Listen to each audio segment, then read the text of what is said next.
안녕하세요, 여러분. 저는 이제 60대에 접어든 아줌마 겸 곧 할머니가 되는 여성이에요.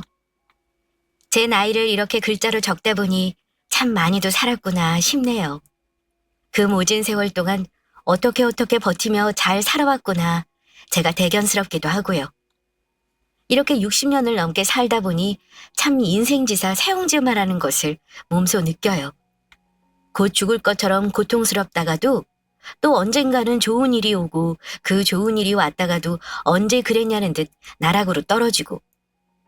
남들도 그렇겠지만 제 인생은 참 변화가 많아서 당장 오늘을 예측하기도 힘들 만큼 바람잘 날 없었구나 싶고요. 그런데요, 여러분, 제가 살아보니까 길한 일이 있으면 흉한 일도 있고 재앙이 있으면 복도 오듯이 인생은 언제 어떻게 될지 알 수 없더라고요. 제 인생이야말로 세옹지마, 바로 그 사자성어가 딱 떨어질 만큼 참 파란만장했거든요. 요즘 참 살기 힘들고 팍팍한 세상이잖아요. 언제 이 먹구름이 거치나 싶고 언제 내 인생에 해가 비치려나 싶고. 혹시 지금 제 사연을 듣고 계시는 분들 중에 삶에 지치시고 힘드신 분들이 있다면 제 이야기를 끝까지 한번 들어봐 주셨으면 좋겠어요. 고단한 삶에 지친 여러분에게 작은 힘을 드릴 수 있지 않을까 조심스럽게 제 사연을 말씀드릴게요. 여러분들은 기적이라는 단어를 믿으시나요? 저도 사실 절대 믿지 않았던 단어예요. 사실 그런 걸 기대할 만큼 녹록한 인생은 아니었거든요. 그런데요, 시궁창같이 흘러가던 제 인생에도 언젠가는 기적이란 게 찾아오더군요. 행복이라는 단어와 함께 찾아온 아주 밝은 광명이요. 저는 참 지지리도 가난한 집에서 둘째로 태어났어요. 제 위로는 5살 위인 오빠가 한 명 있었고요. 저의 생애 첫 기억은 바로 오빠가 차려준 단출한 밥을 먹던 순간이었어요. 그도 그럴 것이 좁고 허름한 판잣집엔 늘 오빠와 저 둘만 있었어요. 막노동 하시는 아버지와 식당에서 잡일을 하시는 엄마는 늘 집을 비우셨거든요. 엄마가 해두고 간 밥에 늘 반찬은 쉬어 빠진 김치였어요. 그리고 가끔 엄마가 식당에서 얻어오신 나물 반찬이 놓여있는 날엔 그야말로 진수성찬이었죠. 어린 오빠는 배고프다고 칭얼대는 제게 고사리 손으로 밥을 차려주었어요. 그나마도 밥이 모자라는 날이면 오빠는 남은 밥을 모두 제게 넘겨주었고요.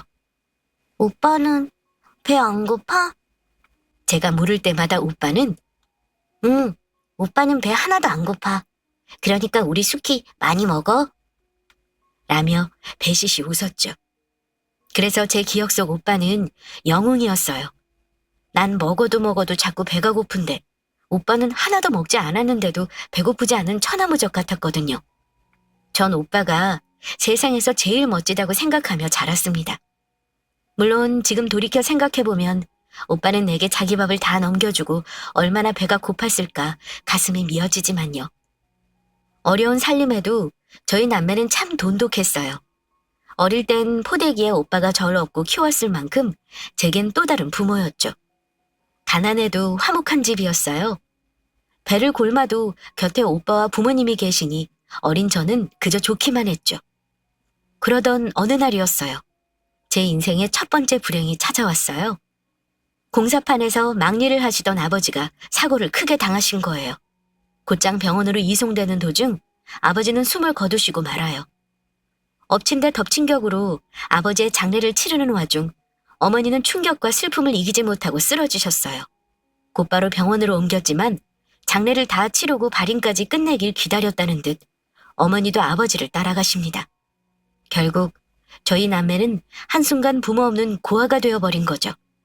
친인척들은 계셨지만 다들 사정이 좋지 못하셨어요. 모두가 못 살던 그때 저희 남매를 거두어갈 친척들은 없었어요. 그렇게 저희 남매는 막내 고모의 손에 이끌려 한 보육원으로 가게 됩니다. 제 나이 5살, 오빠 나이 10살 때였죠. 수녀원에서 운영하는 보육원이었는데 시설이 퍽 좋지 못했어요.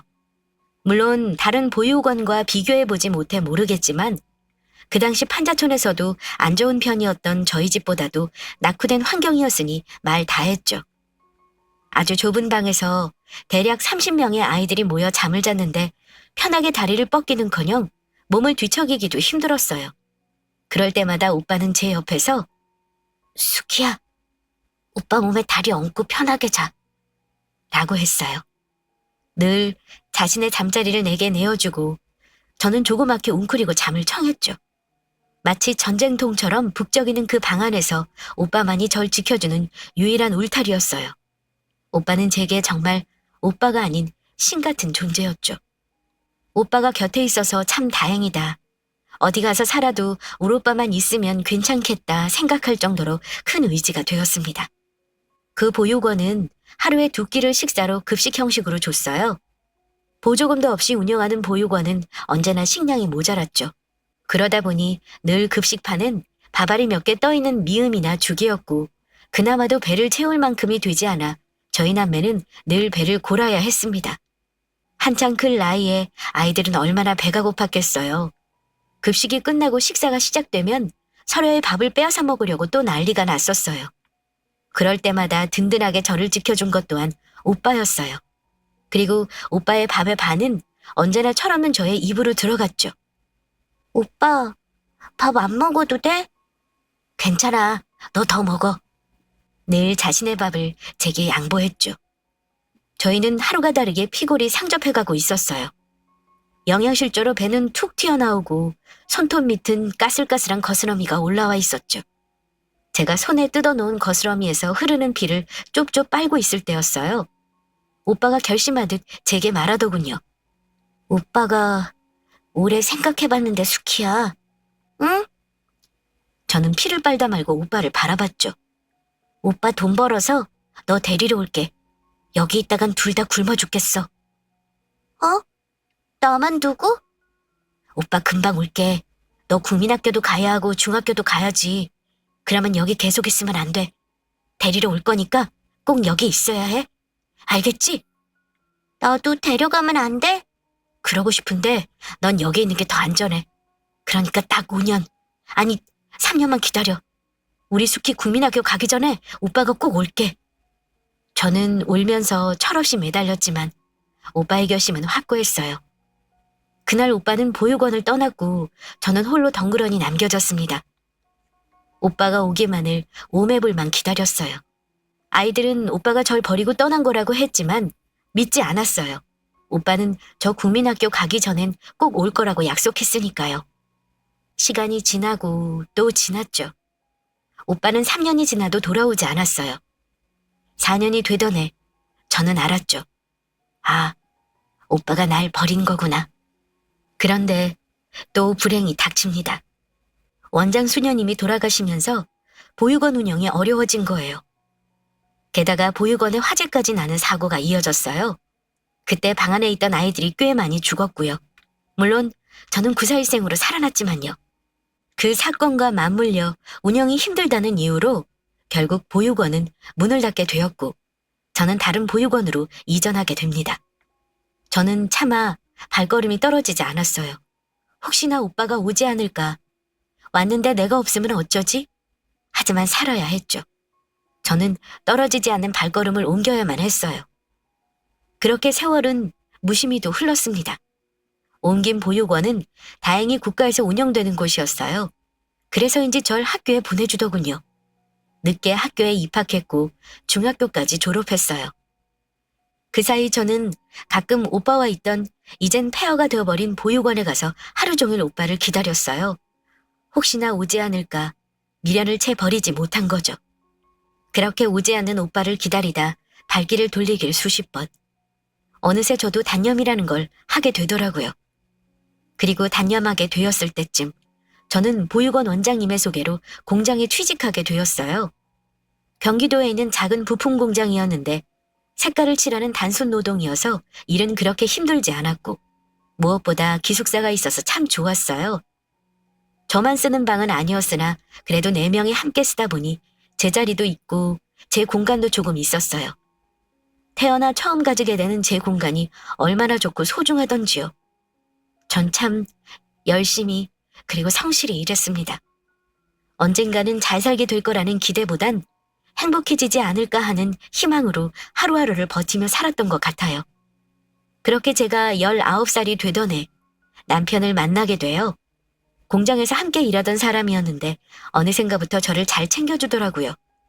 자기가 받은 간식도 챙겨서 제 주머니에 넣어주고 쉬는 날인데도 불구하고 나와서 제 일을 해주면서 좀 쉬라고 말해주고 참 따뜻한 사람이었어요. 사실 전 그때 남편의 다정이 참 좋았던 것 같아요. 다른 남자를 만나본 적도 없었지만 무엇보다 오빠가 절 챙겨주던 모습 같아서 너무 좋았죠. 남편은 사람도 성실하고 공장 내 평판도 참 좋았어요. 게다가 조실부모해서 혼자라는 점도 큰 공감대가 되었죠.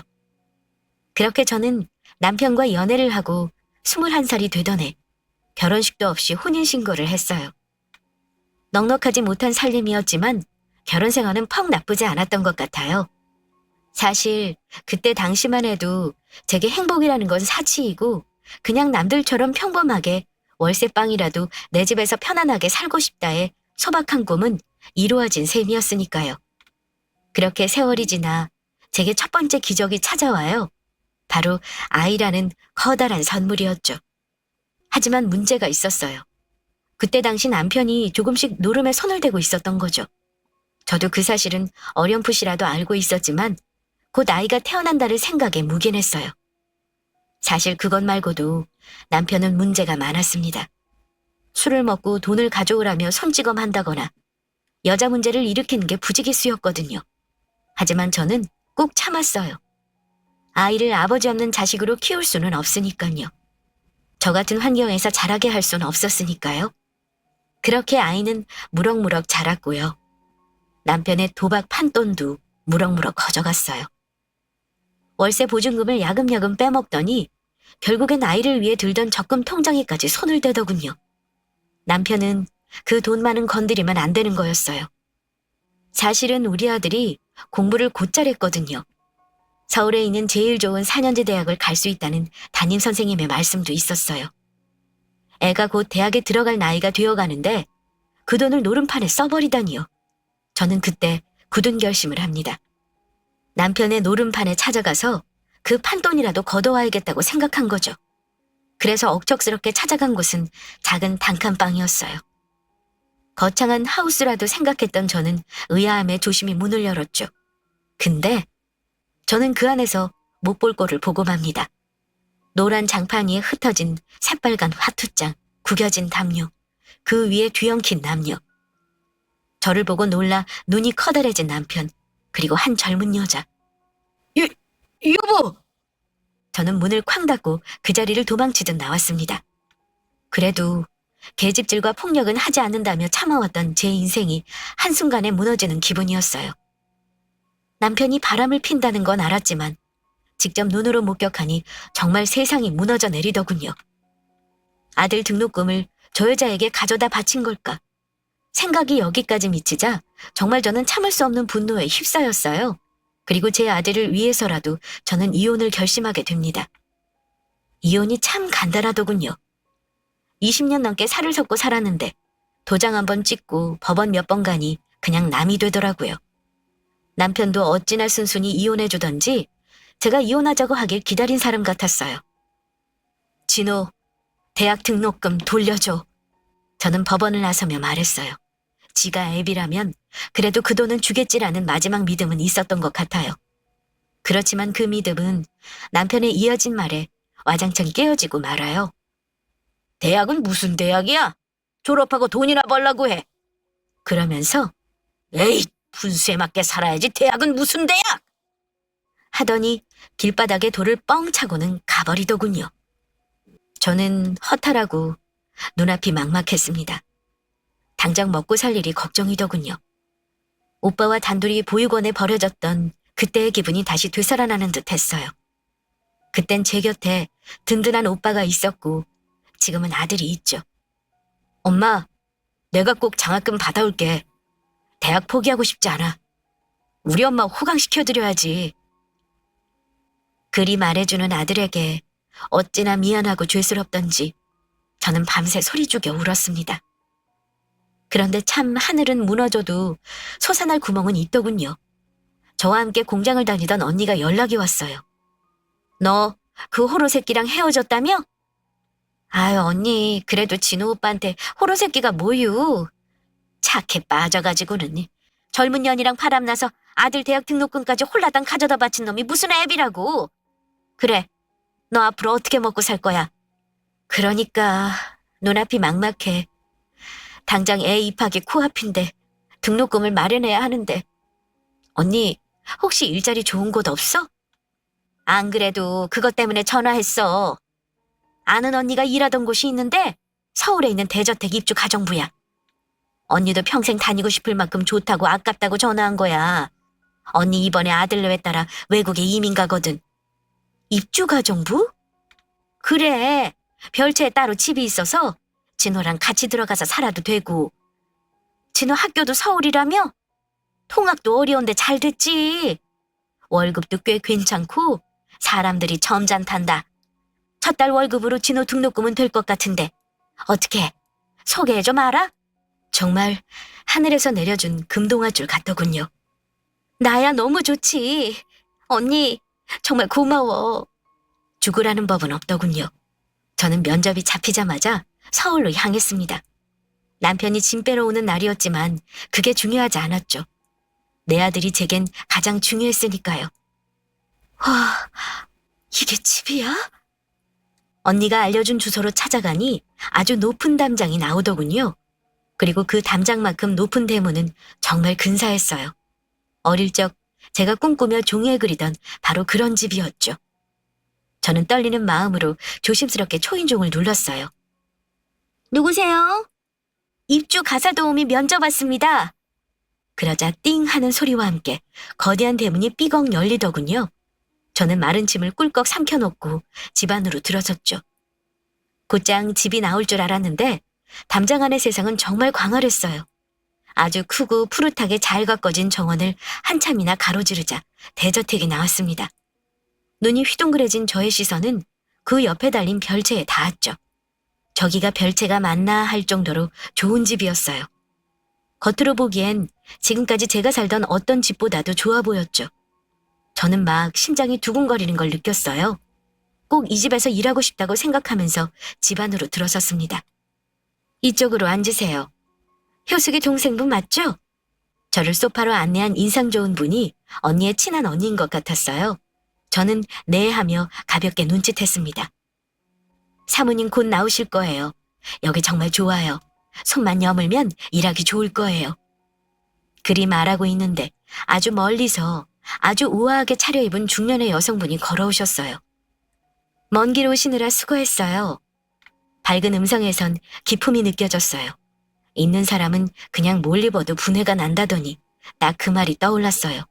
검소하게 차려입으신 옷에서도 그리고 목소리에서도 따뜻한 미소에서도 여유로움이 느껴지는 인상이었죠. 안녕하세요. 이야기는 대충 들었는데 이번에 아이가 아주 좋은 대학교 간다면서요? 아, 네. 그래, 가사 도우미 경력은 있으세요? 아니요. 없어요. 그런데 저 정말 잘할 수 있어요. 시켜만 주시면 뭐든 열심히 할게요.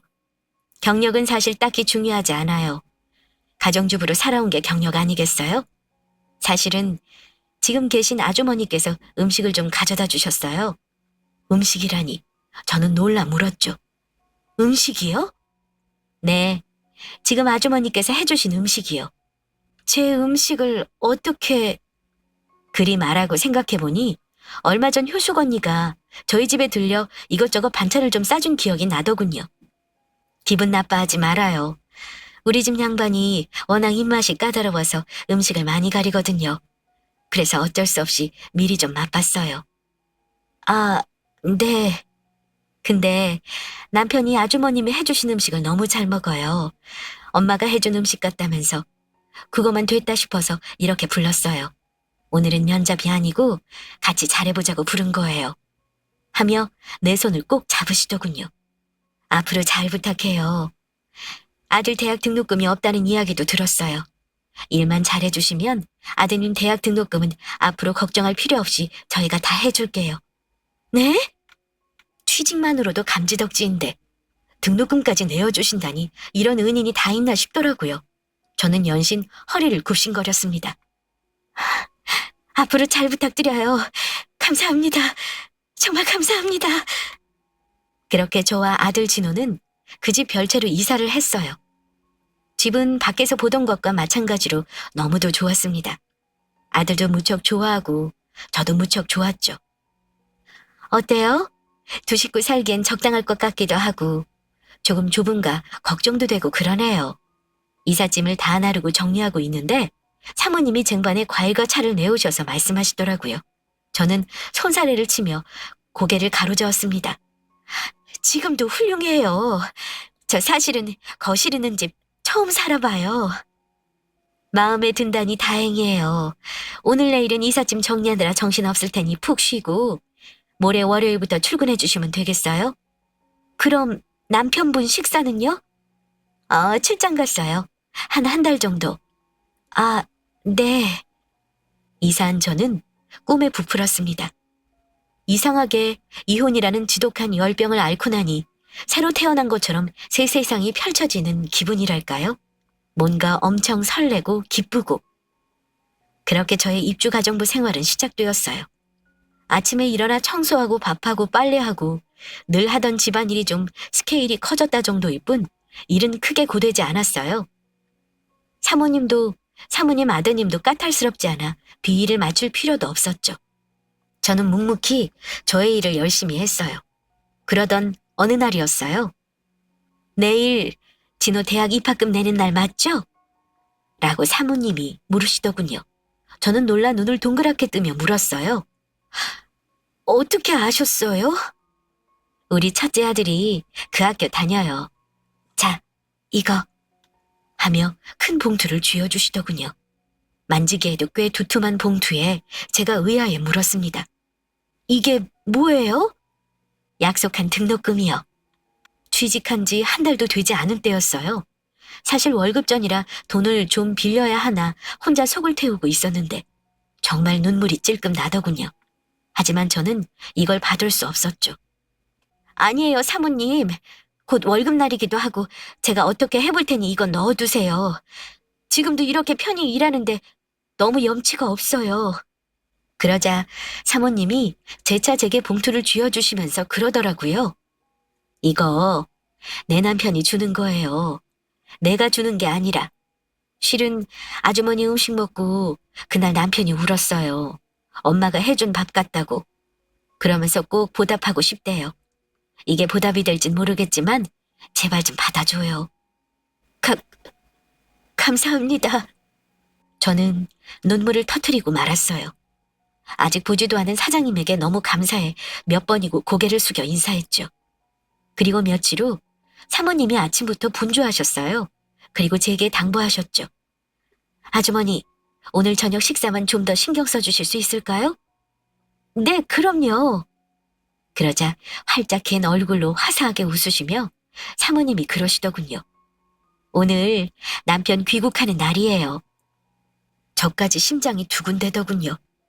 이렇게 좋은 사모님과 결혼하고 선뜻 대학 등록금까지 내어주신 사장님은 어떤 분이실까 궁금하기도 했고요.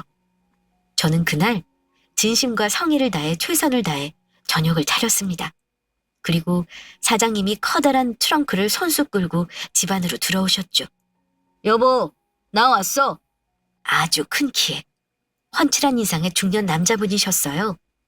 어딘가 낯이 익기도 한 얼굴에 저는 멍하니 사장님의 얼굴을 바라보고 서 있었죠. 그러다 갑자기 좀 우습다는 생각이 들더군요. 저 따위 딸아지 인생이 어떻게 사장님 같은 높은 분을 뵙겠어요? 괜히 혼자 내적 친밀감이 생겨서겠지 생각하며 얼른 뒤돌아서 주방으로 향했습니다.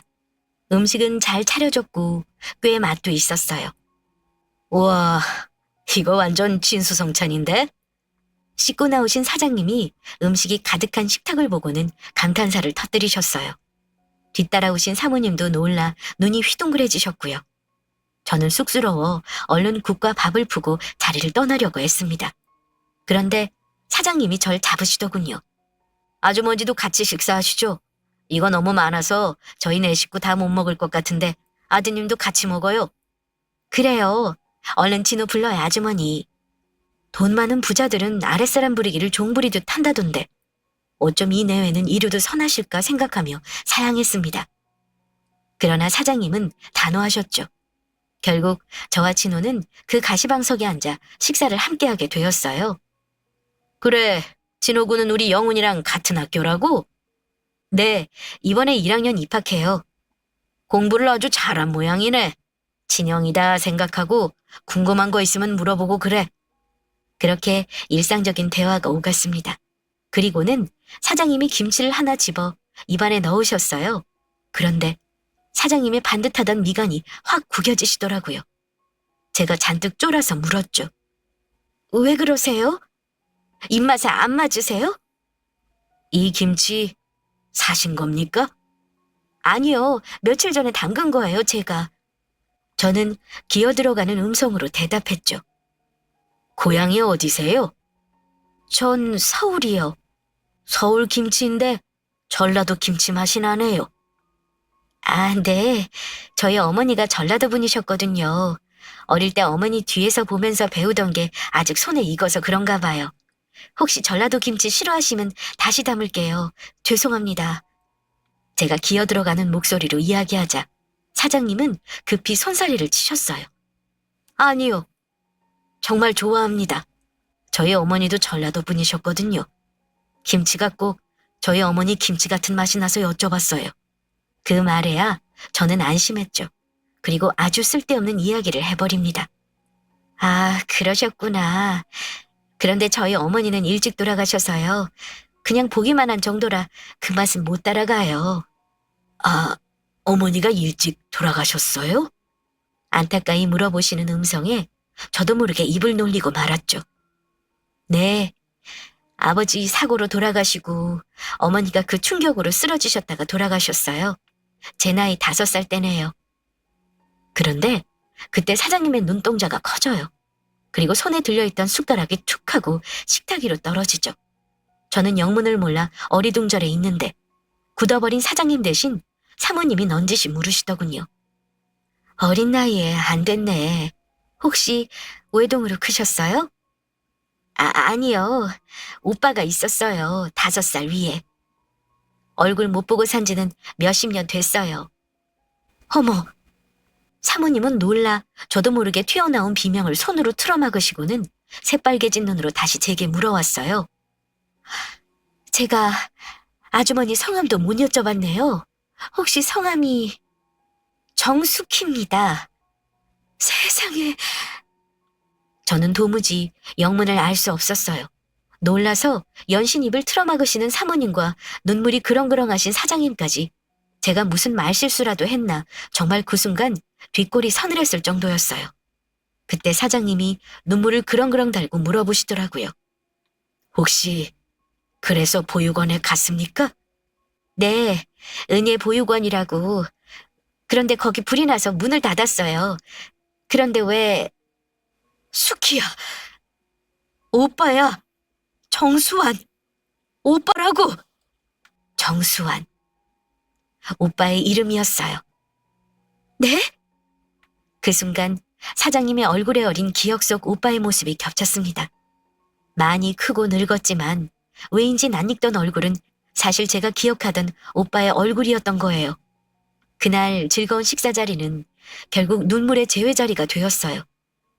사연을 들어보니 보육원을 나간 오빠도 엄청나게 고생을 한 것 같더라고요.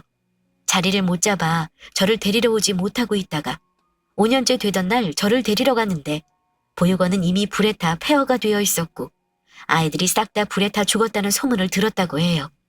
결국 수소문을에 찾은 생존자 아이의 입에서 제가 사망했다는 소리를 들었다고 합니다. 시신을 찾으려고 노력도 해보고 혹시 살아있진 않을까 찾아보았지만 화재로 다 타버려 자료는 없었고 방도가 없었대요. 오빠는 이게 다 가난 때문이다 생각하면서 이악 물고 성공했고 이 자리에 올랐지만 저를 향한 죄책감과 그리움에 마음 한구석이 텅 비어 있었다고. 하긴 사모님도 그 사연을 다 알 정도이니 얼마나 많이 이야기하고 한을 품고 살았을까 싶더라고요. 그날 밤 저희 남매는 한참을 서로를 붙들고 울며 살아온 이야기를 했어요. 제 이야기를 다 듣던 오빠는 남편에 대한 분노에 치를 떨었죠. 그리고 자신이 좀 더 일찍 찾았어야 했다며 자신을 자책했습니다. 당장 우리 집 2층으로 이사해. 오빠의 말에 깜짝 놀라 되물었죠. 이 집 2층으로요? 어차피 널 위해 지은 집이야. 네가 어릴 때 그렸던 그 집 모습을 재현하려고 엄청 노력했거든. 저는 그제야 왜 이 멋들어진 대저택이 낯설지만은 않았는지 깨달았어요. 나중에 크면 꼭 오빠랑 이런 집에 살 거야. 오빠는 1층, 난 2층에서 같이 사는 거지? 어때? 어릴 때 오빠의 앞에서 그리던 그림 속 그 집의 모습을 너무도 닮아 있었다는 것을 이제야 알아차렸습니다. 저는 그렇게 눈물을 쏟았는데도 또 눈물을 펑펑 흘렸습니다. 그래요, 아가씨. 이제 우리 같이 살아요. 두 남매 떨어져서 그리워했던 시간만큼 꼭 붙어서 살아요. 알겠죠? 그리 말하며 제 손을 꼭 잡는 새언니가 어찌나 고맙던지요. 그렇게 저희는 별채에서 저택 2층으로 이사를 하게 되었어요. 제 인생은 그날부터 모든 것이 바뀌었죠. 한사코 싫다고 하는데도 오빠와 새언니는 차를 사주고 제 명의로 건물도 내어주고 좋은 옷과 좋은 가방을 사서 안겼습니다. 마치 하늘 푸는 사람들처럼요. 너무 감사하면서도 이 갑작스런 호강이 얼떨떨해 어떻게 받아야 할지 알 수가 없었죠. 오빠 내외 덕분에 저와 제 아들 진호는 빠르게 가난의 묵은 때를 벗어갔습니다. 그 집안에서의 모든 생활이 행복했어요. 그런 행복이 지속될수록 저의 마음 한편엔 불안함이 스멀스멀 피어났어요. 내가 이렇게 행복해도 되는 걸까? 마냥 이렇게 좋기만 해도 되는 걸까? 곧 불행이 닥칠 것만 같았어요. 그리고 안 좋은 예감은 늘 맞아떨어지죠. 평화롭던 어느 날이었어요. 띠링 도착한 문자를 확인한 저는 얼굴이 사색이 되고 말았어요. 소식 들었어? 너 부자 오빠 만나서 호강하면서 산다면서? 그럼 평생 나한테 빌부터 살았던 빚도 갚을 수 있겠네. 바로 전 남편이었어요. 저는 놀라서 멍하게 핸드폰 화면을 쳐다보고 있었어요. 그러자 연달아 문자가 도착하더군요. 왜? 싫어? 싫으면 진호 양육권 넘기든가? 저는 경악을 금치 못했습니다. 어찌 이런 금수만도 못한 인간과 몇십 년을 산 걸까요? 생각만으로도 토악질이 나올 것만 같았습니다. 그리고 불안했죠. 정말 진호를 빼앗길까봐, 오빠를 협박이라도 할까봐 너무 두렵더라고요. 아니나 다를까 제가 연락이 없자 남편은 급기야 집으로 쳐들어왔습니다. 딩동 딩동. 새언니와 함께 정원 테이블에 앉아서 차를 마시던 저는 갑작스런 초인종 소리에 대문으로 향했습니다. 누구세요? 택배나 우체국 기사님은 보통 차거나 우편함에 두고 가시거든요. 딱히 올 사람이 없는데 누구지 하며 대문을 연 저는 눈앞에 서 있는 익숙한 얼굴에 화들짝 놀라고 맙니다. 바로 남편이었죠. 오랜만이네. 아유, 아주 신수가 환하게 폈구나. 사색이 된 저는 서둘러 문을 닫으려 했죠. 당장 꺼지지 못해? 여기가 어디라고 찾아와? 그러자 남편이 우악스러운 힘으로 집 안으로 밀고 들어왔어요. 왜? 내가 내 마누라 집도 못 가? 비켜봐! 저는 바닥으로 쓰러지고 저를 훌쩍 넘은 남편은 성큼성큼 집 안으로 향했습니다. 갑작스럽게 찾아온 낯선 남자의 등장에 새언니도 놀라긴 마찬가지였죠. 어머, 누구세요? 아이고, 안녕하십니까? 저는 우리 정숙희 남편이자 우리 진호 아버지 올시다. 저기로 들어가면 되나?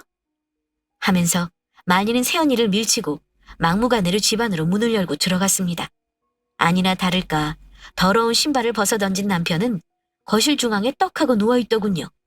돈을 주지 않으면 나가지 않겠다는 작태였죠. 작정을 하고 온 것 같았어요. 정말 저는 미칠 것만 같아 발을 동동 굴렀고 새언니는 황급히 오빠에게 전화를 했어요. 벌떡 자리에서 일어선 남편은 아이고 배고프다 하면서 주방에서 제멋대로의 음식을 꺼내 먹더군요. 개걸스럽게 밥을 먹어 지운 남편이 2층으로 성큼성큼 올라갈 때까지 저희는 말리지도 못하고 발을 동동 구르고 있었어요. 남자의 힘을 말릴 수도 없었고 막무가내로 구는 남편이 어떻게 여자에게 폭력을 휘두르는지 누구보다 잘 알고 있었으니까요. 그렇게 시간이 지나고 남편이 2층 제 방 침대에서 드렁드렁 코를 골며 잠을 자고 있을 때였어요. 도착한 오빠는 분노가 치밀어 올라 눈가가 시뻘갰어요. 이 새끼 어디 있어? 2층. 그러자 성큼성큼 계단을 밟고 올라간 오빠는 침대에서 코까지 골며 잠든 남편을 확인했습니다. 그리고 당장 욕실로 가서 차가운 물을 양동이에 담아갔죠. 촥! 오빠가 거침없이 뿌린 찬물에 푸어하며 잠에서 깨어난 남편이 화들짝 몸을 일으켰어요. 이게 뭐야? 갑자기 맞은 물벼락에 남편은 놀라 잠에서 덜 깬 눈만 껌뻑껌뻑 거렸습니다. 너 장준식이 내 동생 등골 빼먹으면서 평생 노름비제 시달리게 한 놈이 네 놈이구나? 뭐요? 가난하게 사는 고한영 걷어준 게 누군데? 뭐? 고한현? 오빠의 그런 무서운 모습은 처음 봤습니다. 오빠는 어금니를 으득 씹고는 주먹을 말아쥐었죠. 너 내가 어떻게 이 자리까지 올라온 줄 알아? 너 같은 새끼는 땅에 그냥 조용히 묻어버릴 수 있어. 너 내 동생 때리기까지 했다면서? 어디야? 여기야? 오빠의 주먹은 거침없이 남편의 눈두덩이로 꽂혔습니다. 으악! 왜? 너도 맞으니 아프니? 오빠 그만해. 오빠도 똑같은 사람 되지 마. 저는 오빠를 필사적으로 뜯어말렸습니다. 그리고 오빠는 곧 씩씩거리며 말아진 주먹에 힘을 풀었죠. 너 수키 때문에 목숨 부지하는 줄 알아? 오빠는 소파에 앉아 있었고 전 남편은 그 앞 바닥에 무릎을 공손히 꿇고 앉아 있었습니다. 저와 새언니는 그 모습을 가만히 지켜보고 있었고요. 야, 장준식. 네?